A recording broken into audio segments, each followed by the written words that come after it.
মা হয়ে তুমি কি নিজের মেয়েকে মারতে চাও? শুটিং এর জন্য মাত্র 4 দিন বাইরে ছিলাম, তাতেই এত কাণ্ড। আমার কি দোষ? মনা যে মিস ক্যালকাটা হতে চায়। মিস ক্যালকাটা হতে চায়? এভাবে মিস ক্যালকাটা দূরে থাক, ও মিস গোবর্ধনপুরে হতে পারবে না। শুনলে মা? আরে ডায়েটিং একটা বিজ্ঞানসম্মত পদ্ধতি, এর তার পরামর্শে সেটা হয় না। তবে তাহলে এজন্য ডায়েটিশিয়ান আর ডাক্তারের পরামর্শ দরকার। আচ্ছা, তোর চেহারা, উচ্চতা, কাজের ধরন দেখে ঠিক করা হবে কত ক্যালোরি শক্তি তোর প্রতিদিন প্রয়োজন, আর সেজন্য তোর কি কি খাওয়া উচিত। হ্যাঁ, তবে যে তরুলতা বললো। আবার তরুলতা?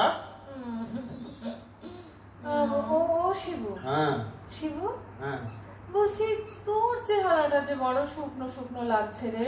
ও কোনো ভূমিকার প্রয়োজন নেই মা, টাকার প্রয়োজন হলে বলো, দিচ্ছি। টাকা নয় টাকা দিয়ে কি হবে? মানে বলছিলাম কি, ওই যে তুই বললি না বিজ্ঞানসম্মত ডায়েটিং নাকি যেন বললি, হ্যাঁ হ্যাঁ, ওটা করলে আমিও মিস ক্যালকাটা